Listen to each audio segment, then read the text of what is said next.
Students, we are in the lesson number 10 for the topic quadratic function, and this lesson will be divided into 5 sessions. In this particular session, we want to discover or we want to know what are the models of the real life situation using this particular topic, quadratic function. And I want you to learn how to represent a quadratic function using a table of values, how to graph, and what is the equation that we need to use for this particular lesson. Without further ado, let's have a knowledge question. No? How does mathematics model real life situation? So I want you to think and ponder for this particular question because at the end of the lesson, I want you to identify your answers for this particular question. Okay. Now, I want to know what is your prior knowledge about this particular topic. I want to assess. Okay. In this concept block, I want you to fill in all the missing blank here. Okay. For example, in quadratic function, what do you know about quadratic function? Okay, you can write it here in the space provided. Also, if you know examples of quadratic function, you can write it here in this particular part. Kapag meron naman kayong alam na non-example, also you can put here in this particular space provided. And if you know the laws or some definition of quadratic functions, you can write it here. Okay, so feel free to pause this video and I want you to write your answer on your notebook. Okay, so with that, this is the end in mind. This is our lesson in our future lesson in this particular topic. Okay, so just take note and we will now establish this particular fact. Okay, so the first activity is what am I? I'm presented here this particular sentence. Okay, so I'm gonna read the sentence. I am y equals x squared plus 4x plus 4, and I am a quadratic function. And this activity, I want you to check ano ba yung I wanted to choose. Ano yung decision niyo dito? Is it a disagree, neutral, or are you agree with this particular statement? Okay, so think and ponder this particular statement, and I want you to choose your answer here. Again, this statement, just choose kung kayo ay disagree, neutral, or you are agree for this particular statement. Okay, so now let's have a definition of quadratic function. A quadratic function is an equation. For example, let us define first pala yung equation. No? A quadratic equation, we all know that is a form of ax squared plus bx plus c equals 0, where yung a must not be equal to 0, and a, b, and c are all real numbers. Okay, this is the definition of quadratic equation. It was already defined in our previous discussion, and now let's focus on this particular definition. Okay, a quadratic function, of course, it is a second degree polynomial. We all know that. And we are dealing with a second degree polynomial. Ang pinakamataas na degree sa isang equation ay squared. Like this one, y equals ax squared plus bx plus c. Or we should say, pwedeng yung y palitan natin ng f of x. So ang basa dito is f of x. Again, this one is f of x. Okay? Or sometimes we use y to represent a given function. F means function. Okay, and that is equal to ax squared plus bx plus c. The same with y. Okay, where a is not equal to 0 and a, b, and c are also a real numbers. So it is the same with a quadratic equation. The same condition applied here, a second degree polynomial. Pero dito may bago. There is a y here and there is no equation. Wala siyang 0. Okay, there is a y, or what we should say f of x. And what is f of x, by the way? What is function? Allow me to have this. I want you to imagine this particular function and this particular machine that we have here. As you can see, in this machine, there is an input. Okay? There is an input here. And ang ibig sabihin ng input, it is a product na pwede mong ilagay sa machine na kapag pinasok mo sa isang machine ng product na yun, it will produce another product, which is ang tawag doon is the output. Okay? Input, yung pinasok mo sa machine na product, nung in-apply ng machine ng kanyang function, okay? Nag-produce siya ng another product, which is ang tawag doon is output. So I want you to remember these two particular things. Okay? May pinapasok na gamit, pag pinasok sa machine, nag-function ng machine, nagpo-produce ng isang output. Okay? So, another thing that we want to imagine here. So, I want you to observe this following machine. Okay? A paper machine that we have here. As you can see, pumapasok yung 11 dito. No? Pumasok yung 11 sa machine. Nung lumabas yung 11, after a series of function, naging 14 siya. Bakit? Because the equation is f of x, which is a function of x, is equal to x plus 3. Okay? Parang ginagawa lang natin dito is we are just substituting the 11 here. Okay? Tapos, ang mangyayari, pag sinubstitute mo yung 11, pinapalitan mo yung x ng 11, inad mo sa 3, magiging ilan siya? Magiging 14 siya. That's why nung pinasok mo yung 11 dun sa function machine na tinatawag, nung naging output natin would be positive 14 because there is a function here. Okay? This is the thing that we need to imagine when we say or when we are referring to a function. Okay? All of us are surrounded by function. Like yung washing machine mo. Okay? When you input a labahan dun sa washing machine, nagpo-produce ng malinis na damit kapag in-start mo yung washing machine mo. What else? Your aircon. When you start the aircon, that is the input. The energy is the input. Nagpo-produce siya ng malamig na hangin. So, that is a function. Okay? So, I want you to imagine that particular analogy. Okay? So, here we have another machine that we have here. As you can see, no, like if we have input na 17 and we have y again is function. Pwede siyang isulat as function of x. Okay? X is, we should say input. X is input. Kagaya nito. X is 17. Nung pinalitan mo si x ng 17, ano kaya ang magiging output natin? Okay? So it is basically subtracting 17 minus 8. Okay? When you subtract 17 minus 8, it will produce what? That's correct. That is equal to 9. Okay? Again, your input is 17 and the output would be 9.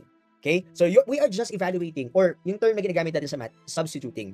Pina-plug in lang natin yung input na x sa mismong function machine at nagpo-produce siya ng another output. Okay? So, that is the imagination of a function.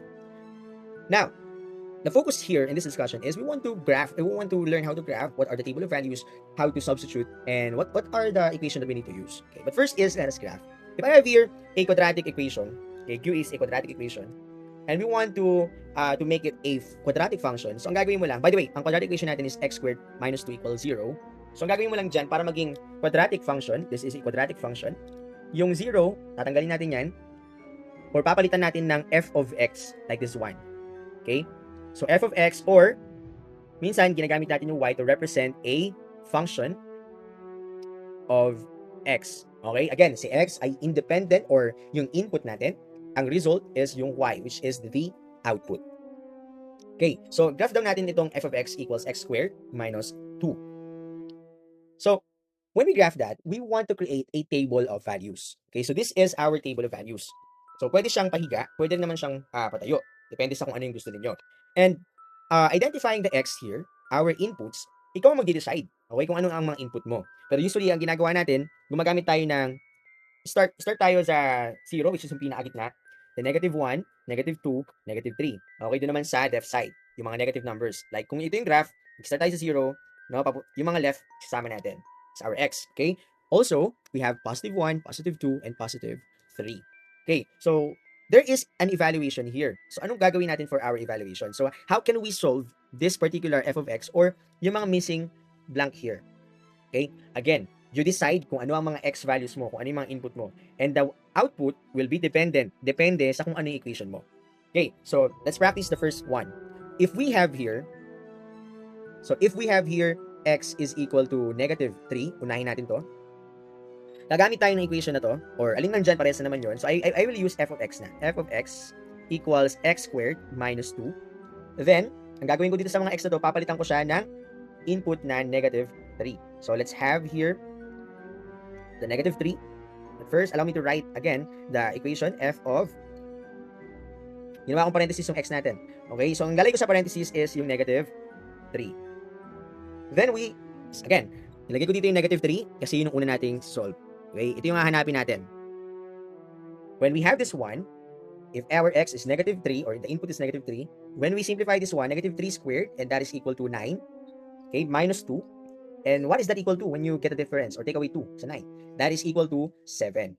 Okay, again, if our x is negative 3, then our f of x would be 7. Okay, so ilalagay ko yung 7 na yan dito sa baba ni negative 3. Okay, kung yung pinasok mo yung function machine sa negative, yung pinasok mo yung negative 3 sa function machine, nag-produce siya ng output na 7. Okay, so now, let's proceed to the other one. So if we have here x is equal to negative 2, ito yun. Ano kaya ang gagawin? Ano kaya mangyayari kapag in-apply natin yan sa ating function? Okay? So, again, ito yung ating function. We will just copy here. Tapos, papalitan lang natin dyan yung x. Okay? Minus 2. So, ilalagay mo ngayon yung negative 2. So, we have negative 2 here. Negative 2. Okay? So, may squared pa yan, di ba? So, negative 2 squared, that is going to be positive 4 minus 2. 4 minus 2, what is that equal to? That is very good. That is equal to 2. And this is going to be our second input or output. Okay, our second output would be positive 2. Okay? So, now, let me erase this following evaluation or solution here. Let's try negative 1. Okay? If x is negative 1, okay, tutuloy ko na siya dito. If we use this particular solution, lahat ng x dyan, papalitan ko ng negative 1 squared minus 2. Negative 1 squared, that is going to be positive 1 minus 2. 1 minus 2, that is equal to negative 1. So our f of negative 1, okay, f of negative 1 is negative 1. Okay? If our x would be 0, using this particular function, okay, right here 0, 0 squared is 0 minus 2, that is equal to negative 2. So I'll write here negative 2. Another one. Let's have here, if x is 1, then using the particular equation, 1 squared minus 2, 1 squared, that is 1, minus 2, that is going to be negative 1. Right. So if x here is 2, applying it to our equation, 2 squared minus 2, 2 squared, that is 4 minus 2, that is equal to positive 2. Okay, so finally we have here the last one would be 3. Okay, if our x is positive 3, applying it to our original equation, 3 squared minus 2, 3 squared, that is 9 minus 2, that is going to be equal to 7. Okay, and now we completed the table. By the way, you can extend negative 3 and so on. You can use negative 4, negative 5, and whatever negatives that you want for your x. Also, we can use positive, no? Kahit pa positive 1,000 yan, positive 1 million, you can evaluate it, no? And papasok pa rin yan dun sa mismong graph natin dito na nasa kanan natin. Okay? So, but for the sake of demonstration, I just want to use negative 3 hanggang positive 3. And we can visualize the graph. Okay? So, as you can see, this is our Cartesian plane. Ito yung graph natin, dito yung x, and dito yung y. X is the horizontal axis, and y is the vertical axis here. Okay? So, when we point out, no, gagamitin natin itong mga points na to, okay, coordinates. So, we have negative 3 and 7. Saan natin makikita yung sa mapa natin? So, negative 3 to the left ng x. Tapos, bibilang tayo ng positive 7. 1, 2, 3, 4, 5, 6, 7. I think nandito siya, pero hindi na siya timama sa ating image. Pero as you can see, makakapag-graph pa rin tayo using this one. Negative 2 and positive 2. If you have negative 2, to the left tayo. 1, 2. And positive 2, pataas naman kasi positive yung ating y. 1 and 2. As you can see, this is a negative 2 or the coordinated points of negative 2 and positive 2. Now, we have negative 1 and negative 1. Of course, negative pa rin yan. So, papunta pa rin yan sa left. Ito yun. Pero, pababa na siya kasi negative 1 ang ating y. So, I think nandito siya. Ito yung negative 1 natin. And negative 1. Okay? So, next, if we have our x 0 and negative 2, nandito yan. So, pababa lang tayo. Ito yung 0, guys. No, bababa lang tayo ng 2 beses kasi yung y natin is negative 2. Okay? 1 and negative 1, nandito yung 1, ang negative 1 ay nandito. So, kailangan pantay, no?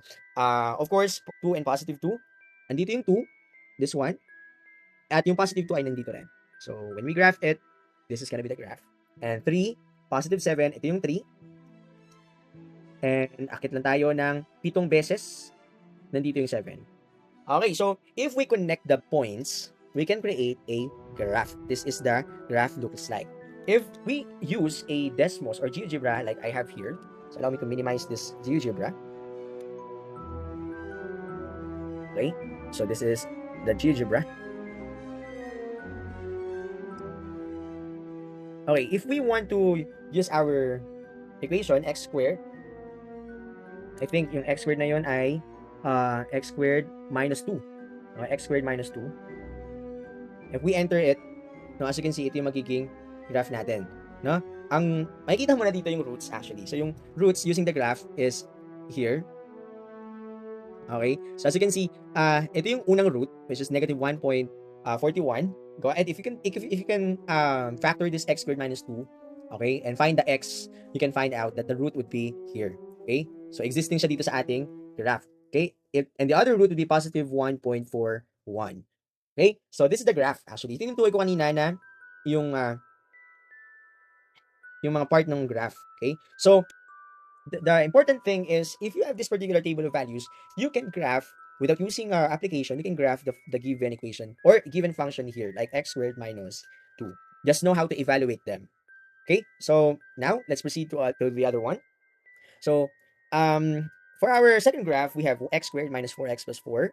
And then also we can write it as 4 x squared minus 4x plus 4, f of x ang ginamit natin dito. Of course, we can use this particular thing. Now, this time, ang gagamitin ko naman for my x is negative 1, 0, 1, 2, 3, 4, and 5. Okay? So, there's a reason why ko ginamit yan. Pero, actually, pwede pa naman gamitin yung negative numbers like negative 2, negative 3, negative 4, and negative 5. Okay? So, applying it, no? If you want to evaluate it, so let me evaluate this particular function. If we have negative 1 for our x, plugging into our equation, we have x squared minus 4x plus 4. This time, papalitan ko lang naman lahat ng x dito. So, ito magiging parenthesis squared. Ito, papalitan ko ng parenthesis muna. And then we plug in the negative 1 here. We write negative 1 here. So, this is the negative 1. And when we do that, negative 1 squared, that is positive 1. Negative times negative 1, that is going to be positive 4. So, negative 4 times negative 1, that's going to be positive 4. And then here we have plus 4.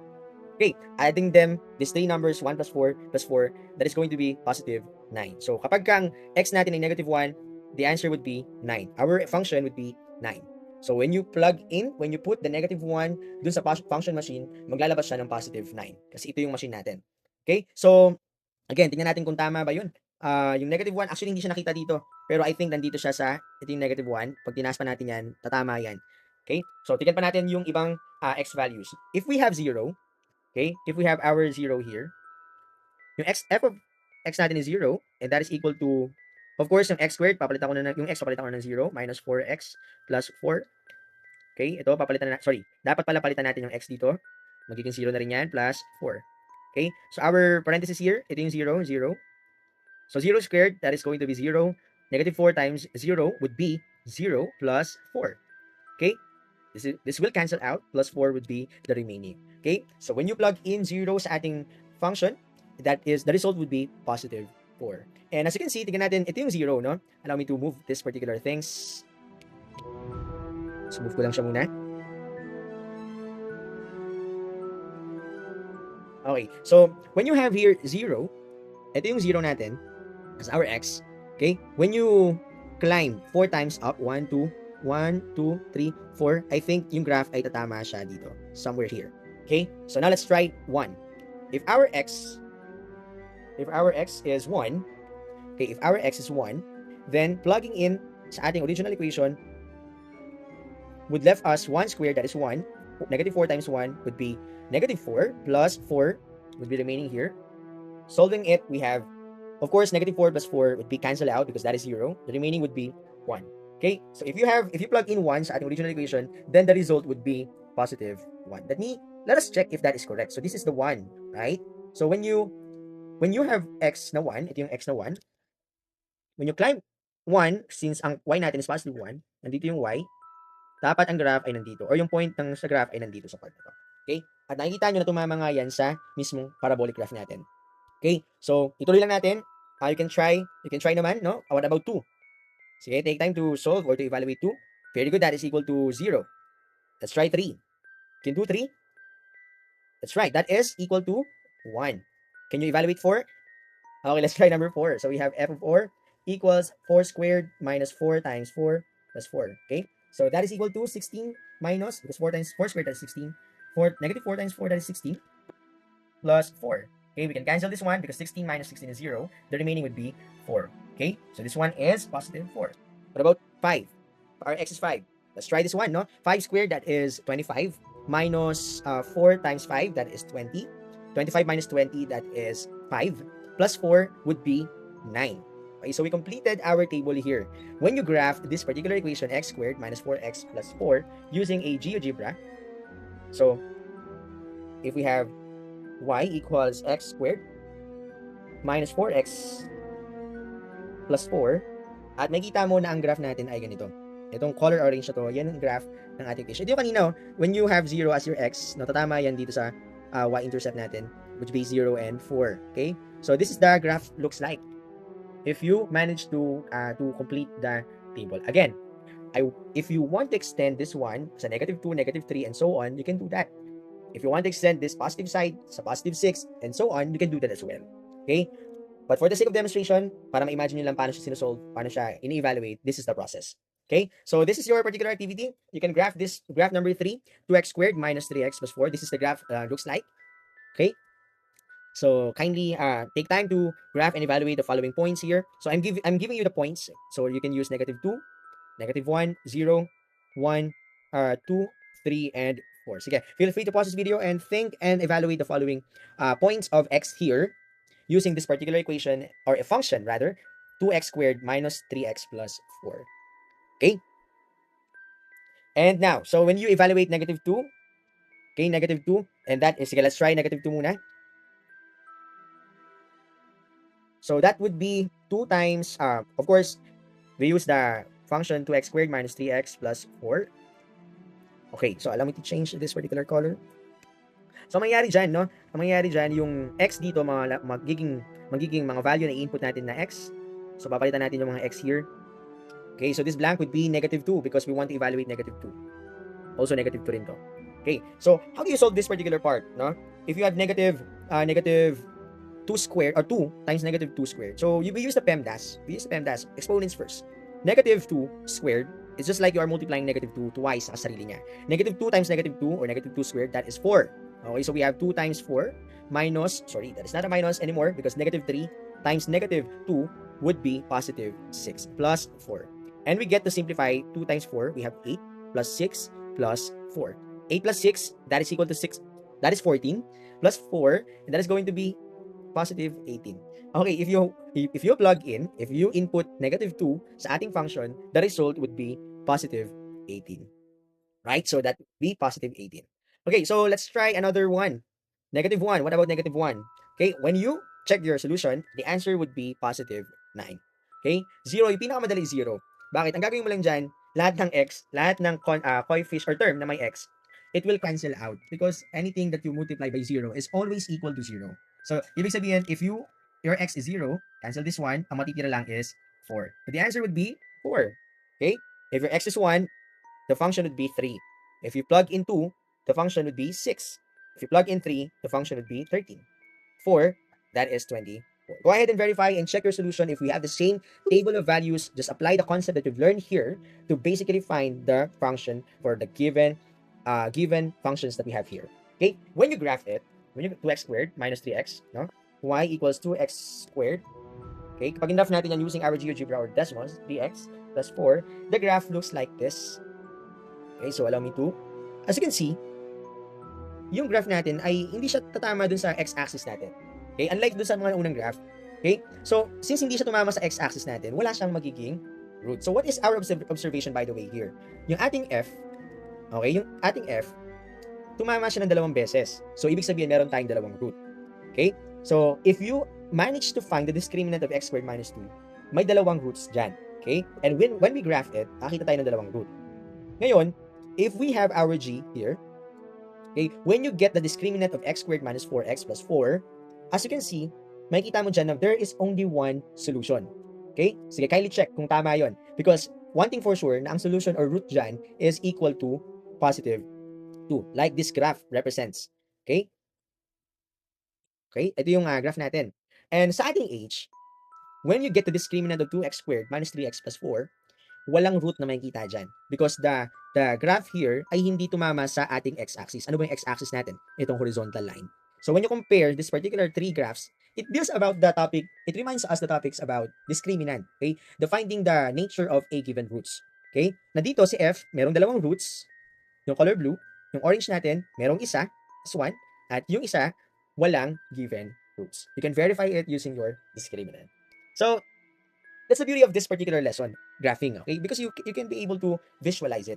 So, here is the wrap up or wrap the graph of this 3 particular equations. So, isn't it wonderful? You can easily visualize the given equation using the graph or using the strategy that I gave you.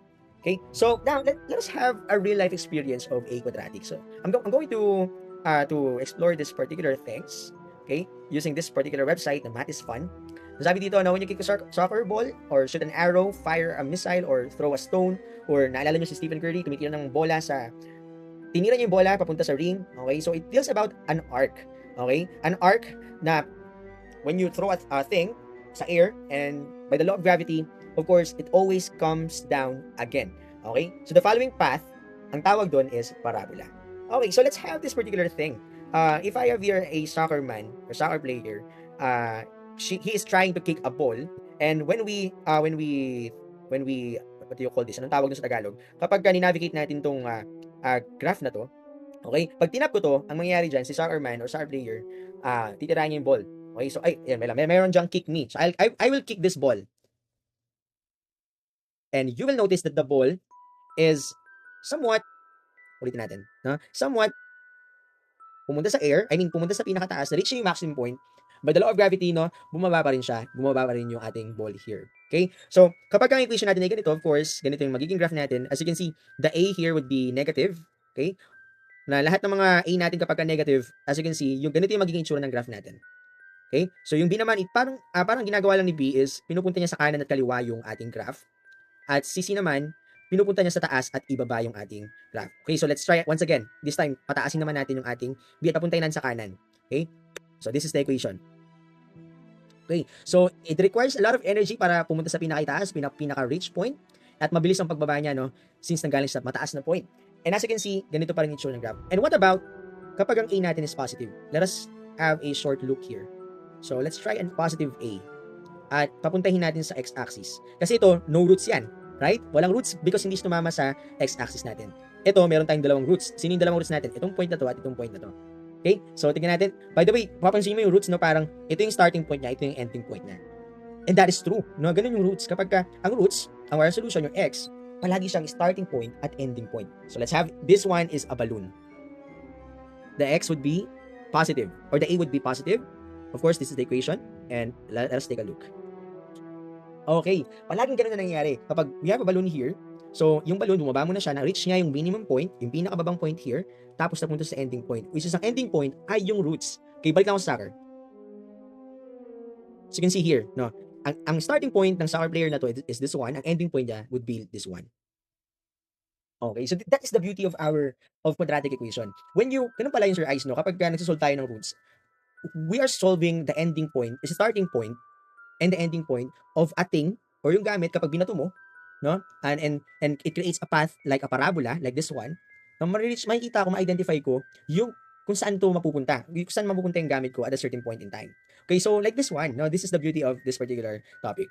Okay, so if you want to navigate it, if you want to observe it, then go ahead. Okay, so let's try to go back here. At least we can be able to appreciate the topic quadratic function in real life, and it deals about an arc, which is what we call a parabola. Nung unang panahon kasi ang ginagawa dyan, nung digmaan, pinipredict ng mga mathematician like kung ito bang ititira naming canyon ball ay tatama dun sa kalaban namin. So ginagamit din nila tong concept na quadratic function. Okay, so now let's go back. Natatandaan nyo ba si Stickman, a basketball player na visualize ko sa inyo dun sa ating classroom? Like, dun si Stickman, no, tumira siya ng bola. Ang goal is, of course, makapasok sa ring. So, anong uri ng shape ang kailangan gamitin ni Stickman para makapasok yung bola sa ring? And you identify it already. The shape would be parabolic shape, or what we should say, parabola. And the thing is, of course, kailangan natin malaman kung gaano kataas yung bola, no? From the ground, okay, from the ground papunta sa pinaka taas, which is the maximum point. Okay? And it creates an arc. Okay? For the Stickman to be able to make this ball papunta dun sa ring. Okay, so now I have here particular problem to basically solve that, the time na makapunta sa maximum point, yung length, and so on. Okay, so but first, allow me to have an exploration of a parabola. Again, a parabola is a shape na may arc. Okay, so this is a parabola. I have here y equals x squared. So ito yung na-create kong particular shape. So the graph of a quadratic function is what we call a parabola. The next thing that we need to do or to identify here is a parabola has a vertex. Yung point, the point where the line of symmetry crosses the parabola is what we called a vertex. When we say symmetry, no? Sorry. When we say symmetry, a line of symmetry is a part ng parabola na parang reflection siya. If you have this particular thing here, like I will draw a Stickman here, meron din dapat sa kabila. So ang salamin, ito, no? This is a salamin-salamin. Now, that is a symmetry, by the way. Okay? Sabi dito, if you have a line of symmetry, tapos nag-crosses siya sa ating parabola, then we can create a vertex. So this is a vertex point. Sometimes, ang vertex is a minimum minimum point siya. Okay? Kumbaga, yung vertex is, makukuha niya yung pinaka-mababa, like this one. Naalala niyo yung balloon? No, yung pinakamababang nakuha ng balloon kanina is ito yung pinaka-vertex niya, which is, ang tawag is minimum point. I have here another representation of a parabola. Kanina, gumamit tayo ng positive a, right? Mas tayo positive a because that is x squared. This one, we will be using a negative a. A.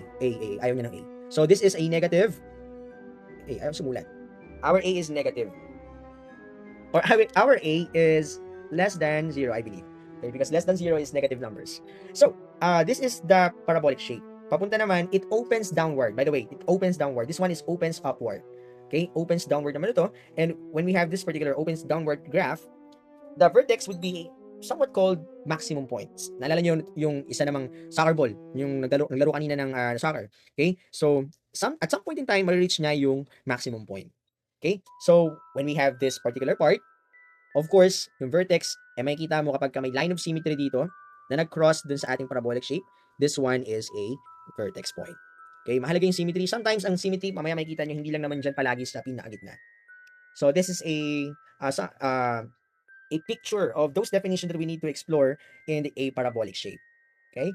So again, this one is opens upward. Kasi ang vertex niya ay minimum point, has a minimum point. This one is opens downward. Okay, just imagine meron kang cup, no? Cup, parang meron kang cup na nakaupo. Cup na hindi ko alam kung nakaupo ba yun or basta, this one is opens upward or opens downward. Okay, so this is an equation na pwede natin makreate using quadratic function. And it deals about a vertex point, no? If we have f of x equals a times x minus h, this is the general formula, quantity squared plus k, where a is not equal to 0. It is written in the vertex form. The graph is a parabola which the vertex is the point h. Okay, sometimes, ang vertex natin ay wala dun sa mismong axis natin or x-axis natin. So, therefore, a parabola also can be found as a symmetry of a line which is x equals h. So let us understand this one. This graph is, or this parabola graph or parabolic graph, the vertex is 0 and 0. Also, this is a graph of this particular, or an equation for this particular graph or a function. A line of symmetry would be x equals 0. So dahil at the center point siya, nandun, ang symmetry natin ay tatama dun sa pinaka-center ng ating Cartesian plane. Okay? Sometimes ganito yung ating graph. So hindi siya tumama sa pinakagitna. Pero, it can create pa rin a line of symmetry, which is yung x natin, ito yung x, di ba, is equal to h. Andito yan, no? Tumapat yan dito sa part na to. Again, this is gonna be the vertex form. Kasi kanina yung vertex natin ay 0, 0. So, dito, since hindi naman, unknown pa naman yung vertex natin, so we can say na ang vertex natin ay at point of h and k. Because k is a known value or a known number ng y-axis, h is a known number ng x-axis. So, pag hindi mo alam yung mga numbers na yun, then you can use h and k. Okay? So, also, after doing such form, this particular equation or this particular graph can be called as y as a function of a times x minus h squared plus k. You notice merong h, merong k. Pag given na pala, sir, is yung h and k, pwede pala tayo makapag-create ng quadratic function. Pwede kaya yun? Of course. Okay, so pag binigay sa inyo, for example, this is the given origin or the vertex of a given parabolic graph, then if you manage to use this particular function, then you can create a quadratic equation or a quadratic function. Just plugging in the h and k. Okay, so with that, we will continue this exploration for our second session. But for the meantime, let us have a short review for this particular graphing of a parabola. You can use GeoGebra or Desmos if you want to. Basta ang gawin lang natin dito, just write the table of values of these three things, and I want you to graph it on your notebook. So, again, you can go back to the previous discussion, and if you manage to write it, please make your teacher informed na nagawa niyo na po itong ating exploration activity. With that, see you sa ating session number 2.